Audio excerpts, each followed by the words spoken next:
السلام علیکم ورحمۃ اللہ وبرکاتہ، نحمدہ ونصلی علی رسولہ الکریم، اما بعد فاعوذ باللہ من الشیطان الرجیم، بسم اللہ الرحمن الرحیم، رب اشرح لی صدری ویسر لی امری واحلل عقدۃ من لسانی یفقہوا قولی۔ ہم قیامت کے دن کے حالات کے بارے میں پڑھ رہے تھے۔ قیامت کے دن کے اختتام پر انسان اپنی آخری منزل پر پہنچے گا جو جنت یا جہنم کی شکل میں ہوگی۔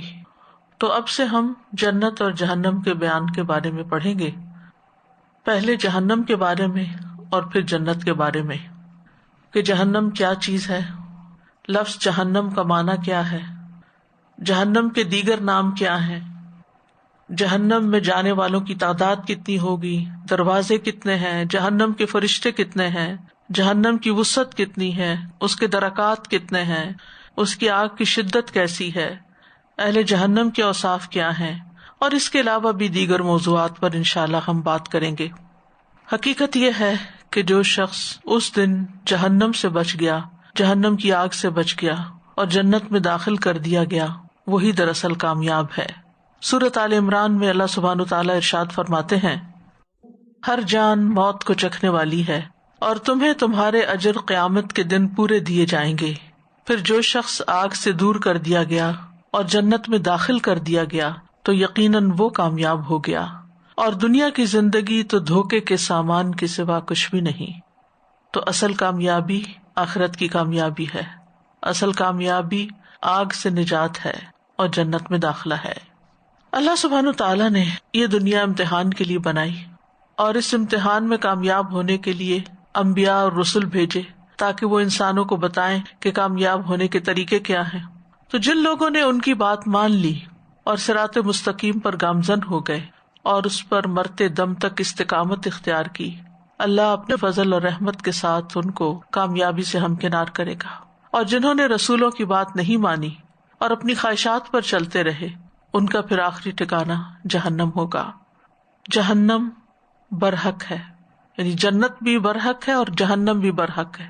یہ دونوں مقامات حقیقت میں ایگزسٹ کرتے ہیں، کیونکہ نان مسلمز کے علاوہ مسلمز میں سے بھی کچھ لوگوں نے اس بات کا انکار کیا ہے کہ جنت اور جہنم واقعی حقیقت میں کوئی چیز ہے۔ نبی صلی اللہ علیہ وسلم نے فرمایا، جس نے گواہی دی کہ اللہ کے سوا کوئی معبود نہیں، وہ اکیلا ہے، اس کا کوئی شریک نہیں، اور محمد صلی اللہ علیہ وسلم اس کے بندے اور اس کے رسول ہیں، اور عیسیٰ علیہ السلام اس کے بندے اور اس کے رسول ہیں اور اس کا کلمہ ہے جسے اللہ نے مریم کی طرف القاء کیا تھا، اور اس کی طرف سے روح ہے، اور جنت حق ہے اور جہنم حق ہے، والجنت حق والنار حق، ادخلہ اللہ الجنۃ علی ما کان من العمل، تو اس نے جو بھی عمل کیا ہوگا آخر اللہ اسے جنت میں داخل کرے گا۔ تو گویا یہ ہمارے ایمان کا حصہ ہے کہ جہنم اور جنت برحق ہیں۔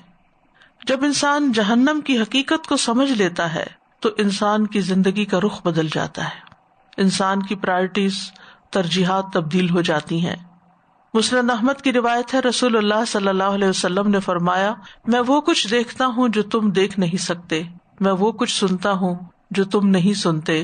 آسمان چرچرانے لگے، اور ان کا حق بھی ہے کہ وہ چرچرائیں، کیونکہ آسمان میں 4 انگلیوں کے برابر بھی ایسی جگہ نہیں ہے جس پر کوئی فرشتہ سجدہ ریز نہ ہو۔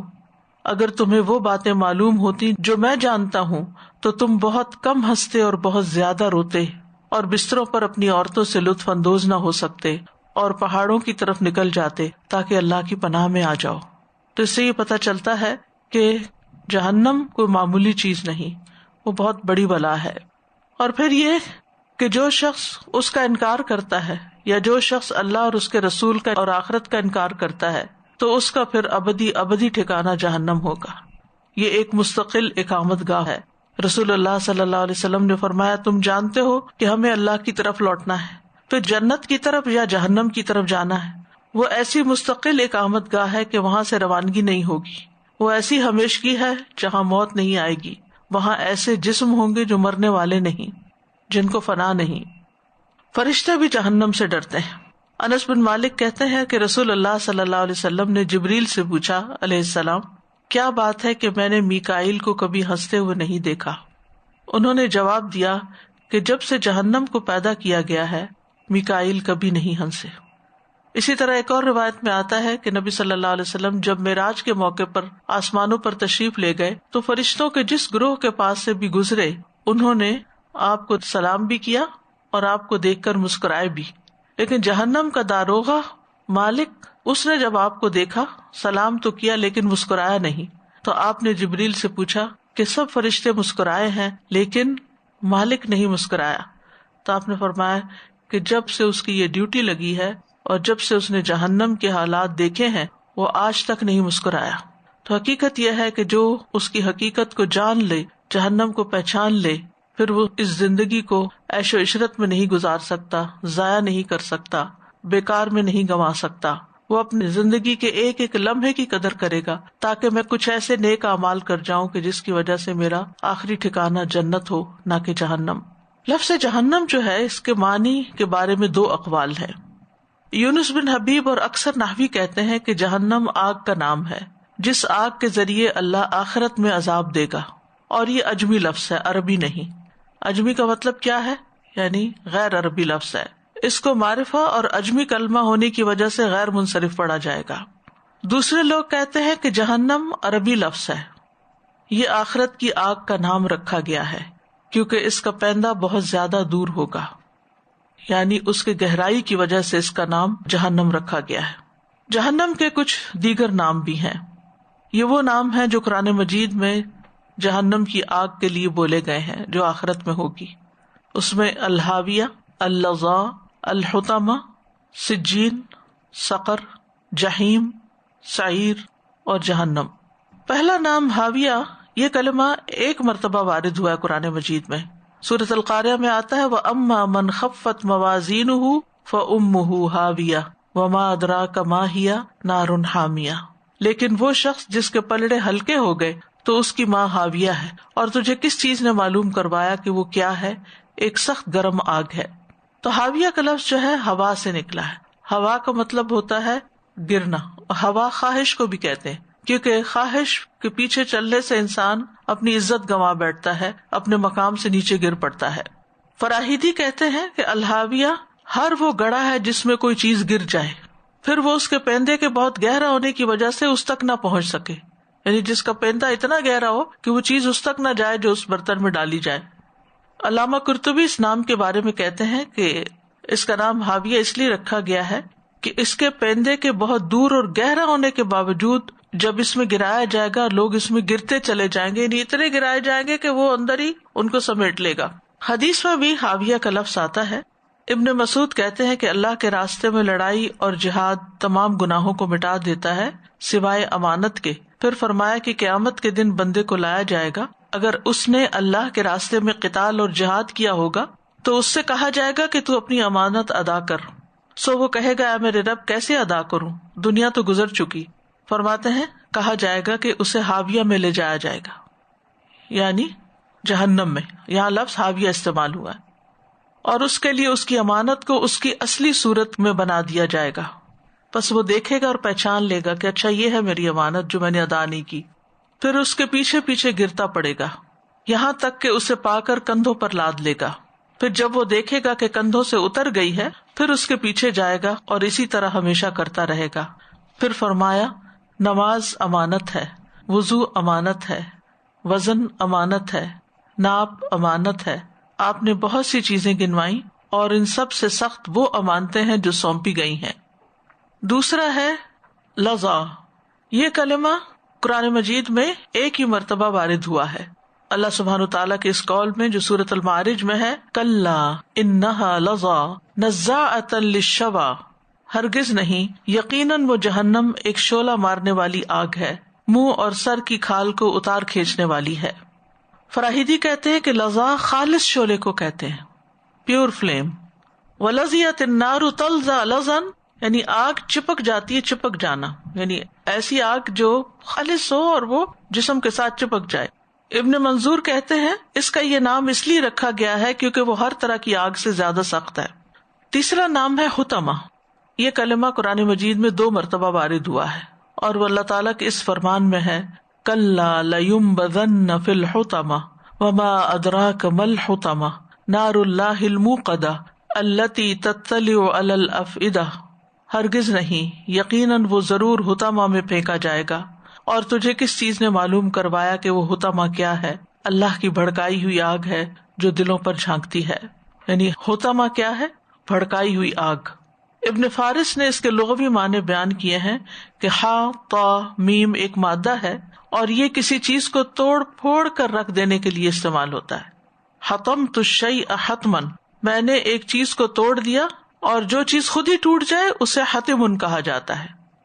اور پھر یہ کہ جہنم کی آگ کو حطمہ کا نام اس لیے دیا گیا ہے کہ یہ آگ جس چیز تک پہنچے گی اس کو توڑ پھوڑ کے رکھ دے گی، کرش کر کے رکھ دے گی۔ چوتھا نام ہے سجین۔ یہ کلمہ بھی قرآن مجید میں 2 مرتبہ وارد ہوا ہے۔ سورۃ مطففین میں آتا ہے کلا ان کتاب الفجار لفی سجین وما ادراک ما سجین کتاب مرقوم، ہرگز نہیں، بے شک نافرمان لوگوں کا اعمال نامہ یقیناً سخت قید کے دفتر میں ہے۔ اور تجھے کس چیز نے معلوم کروایا کہ وہ دائمی سخت قید کا دفتر کیا ہے؟ ایک کتاب ہے واضح لکھی ہوئی۔ ابن فارس سجین کے بارے میں کہتے ہیں کہ سین جیم نون، سجن کا معنی ہے کسی کو قید کر لینا، یعنی سجنا کا معنی ہے قید کر لینا۔ کہا جاتا ہے سجنتہ سجنن، میں نے اس کو قید کر لیا۔ اور سجن وہ جیل ہوتی ہے جس میں انسان کو قید کیا جاتا ہے، اور یہ جہنم کے ناموں میں سے ایک نام ہے، کیونکہ جو شخص جہنم میں چلا گیا وہاں سے نکل نہیں سکے گا۔ ایک تو یہ کہ جہنم کی گہرائی اتنی زیادہ ہے، دوسرا یہ کہ اس کے اوپر ایسے فرشتے مقرر ہیں کہ جو ان کو مارتے ہیں اور اوپر وہ آ ہی نہیں سکتے۔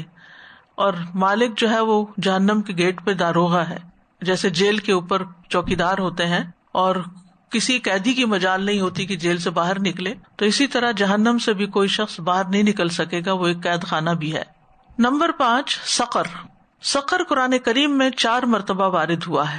اللہ تعالیٰ کا فرمان ہے سأصلیہ سقر وما ادراک ما سقر لا تبقی ولا تذر لواحۃ للبشر، میں اسے جلد ہی سقر یعنی جہنم میں داخل کروں گا۔ اور تجھے کس چیز نے معلوم کروایا کہ سقر کیا ہے؟ نہ وہ باقی رکھتی ہے نہ چھوڑتی ہے، چمڑے کو جھلس دینے والی ہے۔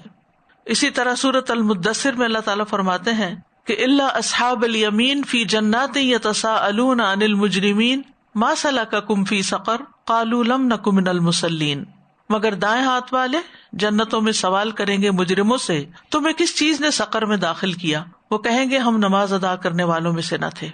تو یہاں اللہ تعالیٰ نے سقر کا معنی خود ہی بیان کر دیا کہ سقر وہ ہے جو نہ باقی رہنے دے نہ چھوڑے، یعنی ختم کر کے رکھ دے انسان کو، لیکن اس کے باوجود انسان پہ موت نہیں آئے گی۔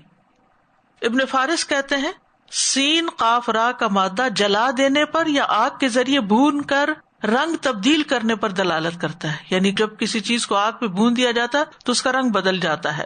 اسی لیے کہا جاتا ہے سقرت الشمس، دھوپ نے اس کو سقر کر دیا، یعنی سیاہی مائل بنا دیا، اس کا رنگ کالا کر دیا، اس کا رنگ تبدیل کر دیا۔ ابن منظور کہتے ہیں کہ جہنم کا نام سقر اس لیے رکھا گیا ہے کیونکہ وہ جسموں اور روحوں کو پگھلا کے رکھ دے گی، اور حقیقت میں یہ وہ آگ ہے کہ جو چمڑے کو اس طرح جھلس دے گی کہ اس کو باقی نہ رہنے دے گی۔ چھٹا نام جہیم ہے۔ یہ کلمہ قرآن مجید میں 23 سے زیادہ مرتبہ وارد ہوا ہے۔ سورۃ النازعات میں اللہ تعالیٰ کا فرمان ہے فَأَمَّا مَن طَغَىٰ وَآثَرَ الْحَيَاةَ الدُّنْيَا فَإِنَّ الْجَحِيمَ هِيَ الْمَأْوَىٰ وَأَمَّا مَنْ خَافَ مَقَامَ رَبِّهِ وَنَهَى النَّفْسَ عَنِ الْهَوَىٰ فَإِنَّ الْجَنَّةَ هِيَ الْمَأْوَىٰ، پس لیکن جو حد سے بڑھ گیا اور اس نے دنیا کی زندگی کو ترجیح دی تو بے شک جہنم ہی اس کا ٹھکانہ ہے۔ اور رہا وہ جو اپنے رب کے سامنے کھڑا ہونے سے ڈر گیا اور اس نے خواہش کو روک لیا، یعنی ہوا کو روک لیا، خواہش نفس کو، تو بے شک جنت ہی اس کا ٹھکانہ ہوگی۔ اسی طرح وَإِذَا الْجَحِيمُ سُعِّرَتْ، جب جہنم بھڑکا دی جائے گی۔ سورۃ المطففین میں آتا ہے ثُمَّ إِنَّهُمْ لَصَالُو الْجَحِيمِ، تو یہ 4 مختلف مقامات پر جہیم کا لفظ آتا ہے۔ لفظ جہیم کے بارے میں آتا ہے کہ یہ جیم ہا میم سے ہے، اور جاہم وہ جگہ ہوتی ہے جو سخت تپش والی ہوتی ہے، یعنی شدید حرارت والی جگہ کو جہیم کہا جاتا ہے۔ 7واں نام سعیر ہے۔ یہ قرآن مجید میں 1 سے زیادہ مرتبہ وارد ہوا ہے۔ وَأَمَّا مَنْ أُوتِيَ كِتَابَهُ وَرَاءَ ظَهْرِهِ فَسَوْفَ يَدْعُو ثُبُورًا وَيَصْلَىٰ سَعِيرًا إِنَّهُ كَانَ فِي أَهْلِهِ مَسْرُورًا، اور لیکن وہ شخص جس کا نامہ اعمال اس کے پیٹھ پیچھے دیا گیا تو عنقریب وہ بڑی ہلاکت کو پکارے گا اور بھڑکتی ہوئی آگ میں جائے گا. بلا شبہ وہ اپنے گھر والوں میں خوش تھا، یعنی یہ اس کا قصور تھا کہ دنیا میں مزے کر رہا تھا اور آخرت کو بھولے ہوئے تھا. اسی طرح سورۃ الملک میں آتا ہے فاعترفوا بذنبهم فسحقا لاصحاب السعیر. اور سعیر کا لفظ جو ہے سین عین را سے ہے، کسی چیز کا مشتعل ہونا اور دہکنا اور اوپر اٹھنا، یعنی جیسے جہنم کی آگ بھڑکے گی اور اس کے شعلے جو ہیں وہ اونچے اٹھیں گے. نمبر 8 جہنم. یہ 8واں نام ہے. قرآن مجید میں 70 سے زیادہ دفعہ یہی لفظ آیا ہے. ان جہنم کانت مرصادا فلہم عذاب جہنم ولہم عذاب الحریق. پھر فی نار جہنم. ابن منظور کہتے ہیں جہنم کی وجہ تسمیہ یہ ہے کہ جہنم اس گہرائی کو کہتے ہیں جو بہت دور ہو، نیچے. بئر جہنم و جہنم، یعنی وہ کنواں جس کا پیندہ بہت زیادہ گہرا ہو، نیچے. تو جہنم کو یہ نام اس لیے دیا گیا ہے کہ اس کی گہرائی بہت ہے، بہت نیچے ہے. وہ حدیث میں آتا ہے نا کہ ایک پتھر کے گرنے کی آواز آئی تو آپ نے فرمایا 70 سال پہلے لڑکایا گیا تھا. آپ دیکھیے پتھر تو ذرا سا پھینکا جو 1 سیکنڈ میں نیچے پہنچتا ہے، تو کتنا دور ہے، کتنا دور. اور منافقین جو ہے وہ جہنم کے سب سے نچلے گڑھے میں ہوں گے. تو یہ تو تھے جہنم کے نام جو قرآن مجید میں وارد ہوئے ہیں. لیکن جہنم کی کچھ صفات اور القاب بھی ہیں جو قرآن مجید میں آتی ہیں. یعنی جہنم وہ آگ جو آخرت میں ہوگی اور اس کی کچھ صفات یوں ہوگی. السموم، بئس المصیر. سموم کہتے ہیں نا زہریلی ہوا کو جو مساموں میں گھس جاتی ہے. بئس المصیر، بدترین ٹھکانہ، لوٹنے کی جگہ. بئس القرار، بئس المہاد، برا ٹھکانہ. بئس الورد المورود، بری گرنے کی وارد ہونے کی جگہ. دار البوار، ہلاکت کا گھر. وہ قوم بورا پڑھا تھا نا آپ نے، بائر ہلاک ہونے والے کو کہتے ہیں. دار الفاسقین، فاسقوں کا گھر. سوء الدار، اسفل السافلین. تو یہ سب صفات جو ہیں یہ جہنم کی بیان کی گئی ہیں قرآن مجید میں. بار بار جیسے جہاں پہ بھی جہنم کا ذکر آیا تو ما ادراک، تم کیا جانو کہ کیا ہے جہیم، یہ سجین اور ساروں کے نام بار بار. جیسے آپ کسی چیز کو بارے میں کہتے ہیں نا تم کیا جانو کہ وہ کیا چیز ہے، وہ کیا جگہ ہے، کہ آپ امیجن نہیں کر سکتے. تو اس طرح کی فیلنگ آ رہی ہے ساری جب کٹھے آپ نے پڑھے ہیں کہ پتہ نہیں وہ کس قسم کی بلا چیز ہے کہ امیجن نہیں کر سکتے. لوگ کہتے ہیں سورج ہے وہ جہنم بنائی ہوئی ہے اللہ تعالیٰ نے. سورج اور چاند تو خود جہنم میں ہوں گے.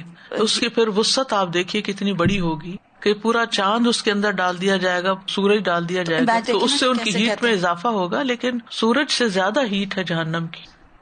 استاذ جی بھی جیسے آپ نے بتایا کہ اس کا جو فرشتہ مالک ہے وہ کبھی مسکرائے نہیں، وہ سینگ از بلیونگ والی بات ہے. لیکن جب اگر ہم کہتے ہیں کہ ہمیں غیب پہ یقین ہے تو پھر ہمیں بھی اسی لیول کا ہی یقین ہونا چاہیے جیسے وہ مالک کو یقین ہے اور وہ دیکھتا ہے اور مسکرا بھی نہیں سکتا.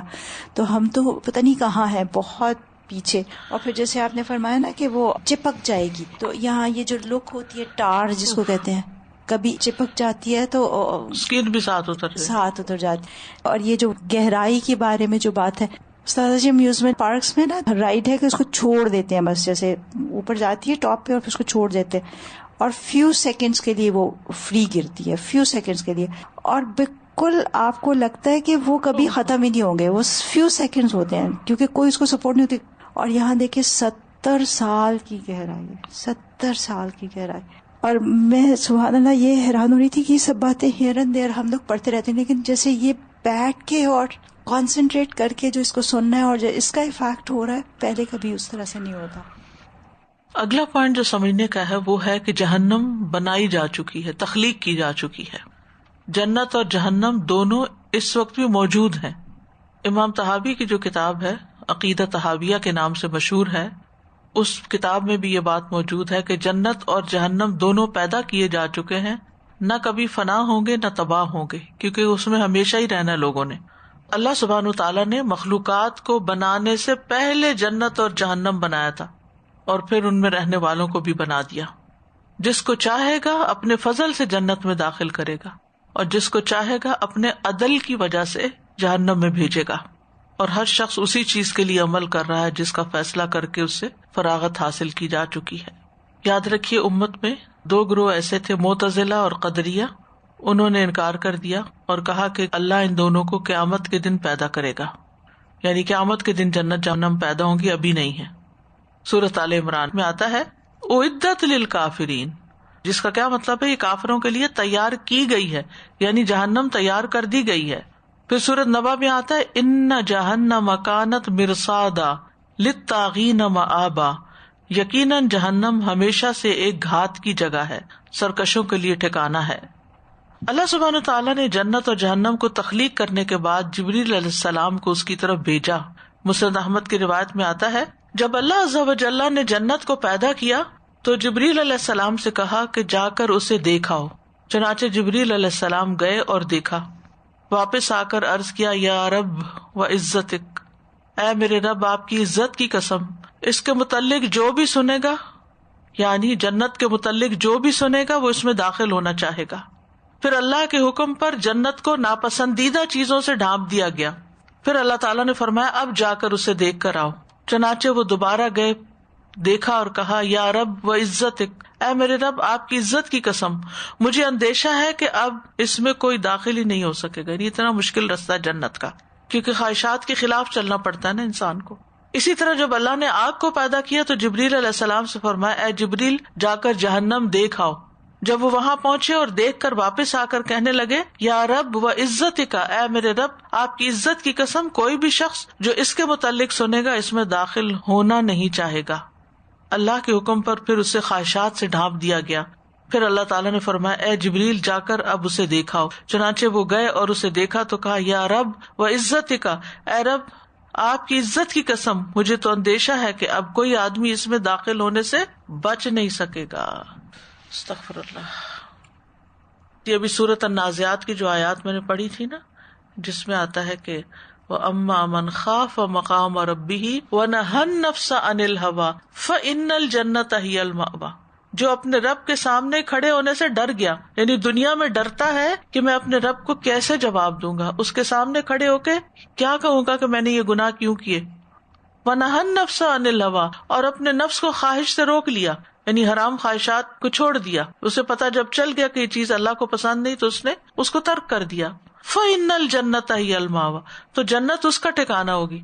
لیکن اگر کوئی شخص اپنی ہی خواہشات پہ چل رہا ہے، اگر ہماری خواہش یہ ہے کہ ہم ایسے کپڑے پہنے کہ جو بالکل آج کل کے ٹرینڈز کے مطابق ہو، چاہے اس میں ہمارا جسم ننگا ہو یا وہ ٹائٹ ہو یا وہ ہمیں ڈھکتے ہوں یا نہ ڈھکتے ہوں، یہ خواہش ہے نا، خواہش نفس ہے کہ گو ود دا فلو، جو لوگ کر رہے ہیں تم بھی وہی کرو۔ تو اس پر کتنی سخت وعید سنائی گئی ہے کہ وہ عورتیں جنت کی خوشبو بھی نہ پا سکیں گی جو لباس پہن کر بھی ننگی رہیں۔ ایک تو سی تھرو کپڑوں میں انسان ننگا ہوتا ہے، دوسرا انتہائی ٹائٹ کپڑوں میں۔ تب آپ دیکھیں کہ بعض اوقات گاؤنز اور جو اوپر کے ڈریسز ہیں وہی اتنے ٹائٹ ہوتے ہیں کہ اس میں سے جسم سارا دکھ رہا ہوتا ہے، یہ سب کچھ نظر آ رہا ہوتا ہے، لیکن ہم کیا کریں، ہماری خواہش ہے یہ ایسا لباس پہننا۔ یا اسی طرح جب کسی چیز کے بارے میں پتہ چل جائے یہ مشکوک ہے، یہ حرام ہے، نہیں کھانی، لیکن ہمیں پسند بہت ہے تو اس لیے بسم اللہ پڑھ کے کھا لیتے ہیں، کوئی بات نہیں۔ تو جنت میں جانے کے لیے خواہش نفس کو روکنا بہت ضروری۔